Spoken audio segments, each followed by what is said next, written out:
Donald Trump has been panicking all morning as the Strait of Hormuz is now closed. The IRGC Navy, Iran's top military command, has announced they are hereby closing the Strait of Hormuz as a result of the United States and Israel's breach of the Memorandum of Understanding that was signed this past week by Donald Trump at Versailles. Israel has continued to escalate its attacks on Lebanon. Last night, another 20 or so people in Lebanon have been killed. That death toll continues to mount. 2 days ago, Israel killed around 50 people in Lebanon. Southern Lebanon has been attacked relentlessly by Israel. Clause 1 of the Memorandum of Understanding very clearly says a complete and total ceasefire, which includes a cessation of Israel attacking Lebanon. I'm going to play for you in just a moment what the IRGC Navy, the SEPA Navy, just broadcasted as they close down the Strait of Hormuz. But here is what Donald Trump is posting right now with all of this going on, with this potentially creating even more economic calamity. Here's what Donald Trump writes. Poll, which do you prefer? Democrat or Dumbocrat? In one case, you simply exchange the E for U. So simple and precise. Many people don't know or assume that dumb ends in B. In the other case, you spell out dumb. But it seems to be losing some of the identity to Democrats when done this way. Which is better? Or he posts this. Funny how the Democrats like to say that Iran is in a stronger position today than they were 3 months ago, despite the fact that they have been defeated militarily with no Navy or Air Force. That's why I call them the Democrats, DJT. Let's play the audio of the SEPA Navy, the IRGC Navy, closing down the Strait of Hormuz, the Navy that Donald Trump says doesn't exist. Let's play this clip right now as the Strait of Hormuz has been closed. Let's play it. This is SEPA Navy, Iran's Islamic Revolutionary Guard North Navy. Due to the crimes of the Lebanon and the violation of the U.S. commitments regarding the ceasefire, the Strait of Hormuz is closed to all vessels again. It is emphasized that the Strait of Hormuz is closed. All vessels are ordered do not approach the strait. Now, Iran's foreign ministry spokesperson said the following: the first clause of the Memorandum of Understanding, namely ending the war on all fronts, including Lebanon, is the most important pillar of mutual commitments. While Iran has remained committed to its obligation, the other side was required to compel the Zionist regime to cease fire in Lebanon. By failing to do so, it has explicitly violated the agreement, although steps have been taken regarding the end of the naval blockade and the reopening of the Strait of Hormuz. This memorandum constitutes a single package. A violation of the first clause calls the entire agreement into question, and unless the other side immediately takes the necessary measures, the memorandum as a whole faces serious difficulties. One of the things we also knew as well that was taking place, there was an uptick in the number of tankers sailing through the strait in both directions Thursday, but traffic pretty much dwindled on Friday as Israel escalated in Lebanon even more. Ships attempting to pass through the waterway said they were turned back by the Iranian Navy, the Wall Street Journal reports. Iran's Navy? I thought Donald Trump said they didn't exist, and there are apocalyptic scenes right now out of southern Lebanon. But what's Donald Trump posting about this morning? Posts about Dr. Fauci. Biden administration buried a whistleblower complaint alleging Fauci lied to Congress during the pandemic. You're still attacking Dr. Fauci, a career public servant who dedicated his life to helping the American people. That's what you're doing right now as the Strait of Hormuz is closed and as the American people are suffering. Or here's what Donald Trump posted this morning. Italian Prime Minister Giorgia Meloni asked over and over for a picture with me during the G7 meeting in France. By the way, yesterday, Donald Trump called Italian press to try to mock Giorgia Meloni, and then she came out with a video in response saying, I really don't understand why you behave this way. Like, why do you attack allies? It makes no sense to any of us why this is the behavior of the president of the United States. It's just so unbecoming of the United States, and like why you treat countries that are supposed to be your friends like this, we don't understand. So this is what Donald Trump's posting this morning while the Strait of Hormuz has now been closed. He then says about Giorgia Meloni, she's doing poorly in Italy with her level of popularity, possibly because she turned down the United States of America, a country that truly loves and protects Italy, when it came to denying Iran from obtaining or developing nuclear weapon. But so did NATO, for that matter. She wouldn't even let us use Italy's landing strips or runways, a great logistical inconvenience. And this despite the fact that the U.S. contributes hundreds of billions of dollars a year to protect Italy and other so-called NATO allies. Now, after the United States defeated Iran militarily, she wants to be friends again in order to get her numbers up? No thanks, DJT. Donald Trump's approval in Italy is less than 8%. Let me repeat that. Donald Trump's approval in Italy is less than 8%. Donald Trump attacking Giorgia Meloni like this actually helps Giorgia Meloni. And Giorgia Meloni is a fairly far right-wing politician. And naturally, Donald Trump should be more allied with someone like Giorgia Meloni, but because Donald Trump hates women, hates NATO, hates anybody other than Putin and Xi Jinping, this is how this despicable, vile piece of trash behaves. Giorgia Meloni responds, President Trump, these constant, unprovoked attacks are senseless. As for my popularity, being your friend certainly has not helped it, nor does it depend on my relationship with you. My popularity depends on my ability to defend Italy's national interest, and that is exactly what I have always done. That is also what I did regarding the American military bases in Italy. Their use is governed by agreements that we have always respected, and that cannot be violated as long as I am prime minister. Italy remains a sovereign nation. In any case, my popularity is none of your concern. I suggest you focus on yours.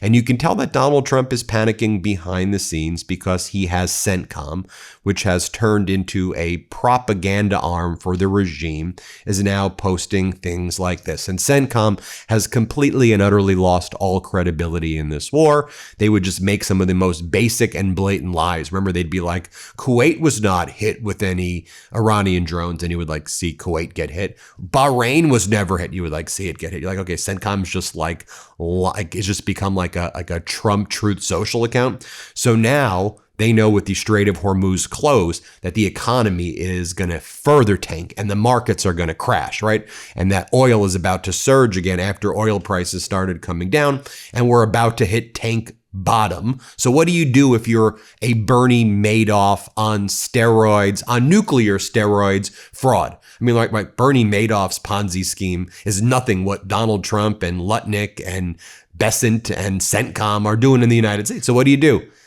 You put out a statement just like this, right? Commercial vessel flows through open Strait of Hormuz. This is a message to the oil industry and the stock market for manipulation right here. This is what CENTCOM posts. Commercial ship traffic in the Strait of Hormuz increased on June 20th as U.S. forces continued operating in the general area to support freedom of navigation. Safe passage through international waterway remained intact today as 55 merchant ships transited, moving large amounts of cargo and more than 17 million barrels of oil to the global markets. By the way, how much of that oil is Iranian oil going through the Iranian corridor with the blockade being lifted and not these commercial ships? And also, they're just blatantly lying. More posts about Donald Trump, radical left fools, Democrats. Obama just kept giving them billions in cash. Now, Donald Trump wants to just overwhelm us all with this chaos, with this tyranny, with this propaganda, with this lies. Repeat a big lie over and over again. Goebbels said that over and over and over again, and just flood the zone. He has a $1 trillion right-wing media enterprise and network, not his businesses all fail, but from the right-wing oligarchs that support what he does. Just push it out and flood the zone while the American people are suffering right now. Can't afford rent, can't afford gas, can't afford anything. It's more lies as the Strait of Hormuz is closed. So then they put J.D. Vance on TV. J.D. Vance goes on, where else? State regime media. And he says, I'm confident we'll maintain the ceasefire. Here's what J.D. says. Let's play it. Signed. So first of all, Rachel, I'm very confident we can maintain the ceasefire. And I don't know if there's a divergence of goals or sometimes just a divergence of how to accomplish those goals. I obviously don't want to speak for the Israeli government. Also, J.D. Vance, who purports to be the vice president of the United States, claims he doesn't understand diplomatic protocols. I've never really been into it. I never really understand it. Could you imagine if former Vice President Kamala Harris went on CNN or MeidasTouch or MS Now and said, I just don't know diplomatic protocol. I'm just the vice president. You expect me to know diplomatic protocol? I delegate that out. Here, play this clip. So do you have any immediate plans to join Jared and Steve? Yeah, I expect that I will leave sometime the next couple of days, but, you know, it's always a delicate coordination dance right. And the diplomatic protocols. I got to be honest with you, I don't really understand these things. I've never been particularly into diplomatic protocols. My attitude is let's get on the ground and actually fix these problems. Right. But they want to do a delicate dance. The Qataris and the Pakistanis want to make sure that we do this in the right way. So I'm trying to be respectful. Given my position of the last year and a half, I have to care about diplomatic protocols all of a sudden. More from J.D. Vance right here, who claims the straits are open and things are going amazing. Let's play it. Jared and Steve have been on the ground now for a few hours, dealing with some of the technical elements of this negotiation. As you guys know, one of the things the president has set us out to do as a high priority is to open the straits. That's now happened. We actually got 16 million barrels of oil out of the straits. And then his message to the Christians in Lebanon being killed right now by Israel. It's just think about Jesus. Just Jesus, Jesus, Jesus, and then you'll be good. Here, play this clip. Well, I would just say that to those Christians in Lebanon, keep your faith in Jesus Christ and know that you have a lot of good friends in the United States government who are trying to promote peace in the region. You know, the fundamental problem for those Christians, or the reason that those Christians face such violence, is because you have Hezbollah, a terrorist organization that has effectively taken up shop in Lebanon. Sometimes they're firing at the Israelis. Of course, that means the Israelis are going to respond in self-defense. And so there's this constant slow burn of conflict. It's actually gotten a lot better, Rachel, over the last couple of weeks, thanks to the work of the president, of Secretary Rubio, and of a whole lot of others in the administration. But sometimes peace takes a little bit of time to really take root. Now we have Israel's defense minister, Israel Katz, said the following about Lebanon. The entire first line of Lebanese villages has been destroyed. We're destroying Lebanese houses. The residents will never see them standing before their eyes again. I read you Ben Gavir's statement about how he wants for thousands of Lebanese mothers to weep and that we're unleashing hell and we're going to kill everybody over there. I mean, it's just the most horrific message I read yesterday. You have Ambassador Michael Leiter, the Israeli ambassador to the United States. He's posting, Hezbollah broke the ceasefire, not Israel. Terrorist lie. Hezbollah is a terrorist organization. Hezbollah lies. Iran is using its proxies to extract concessions. That is the modus operandi of a murderous regime. Don't be fooled. Israel has no territorial ambitions in Lebanon. Israel seeks to live side by side with its neighbors behind secure and recognized borders. Israel is honoring the ceasefire while defending itself against terrorist attacks as any self-respecting country would. More details to come. Ryan Grimm quotes this Israeli ambassador to the U.S. and says, Israel seeks to live side by side with its neighbors behind secure and recognized borders. Israel, of course, is inside Lebanon. It's inside Lebanese territory, which is the opposite of behind the border. They are refusing to leave, and now the Strait of Hormuz is closed again as a result. It is more important to Israel to expand the territory it occupies than it is to comply with the MOU agreed to by the United States, which Israel claims to be an ally of. And we heard from all of the Israeli leaders yesterday saying that they're going to destroy Lebanon. And then they did it. And then they killed all these innocent people. We have photos of the innocent mothers and families and children. And I think about my little daughter, Jimena, and I think about these little images of these little girls here who have been murdered in the last 48 hours. Close to 100 people, a lot, mostly innocent kids and mothers and fathers have been killed. And it is beyond tragic. It is beyond horrific.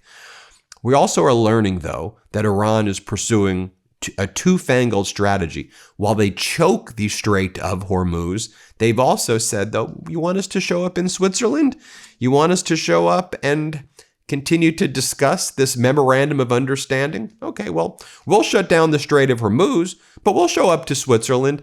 And guess who Iran is sending to Switzerland while they shut down the Strait of Hormuz? A delegation led by, get this, Ghalibaf, the parliament leader, Abbas Araghchi, the foreign minister, the deputy SNSC head Ali Bagheri Khani, central bank governor Abdel Nasser Hamanati, deputy foreign minister Gharibabadi and Baki, and deputy oil minister Hamid Bourd.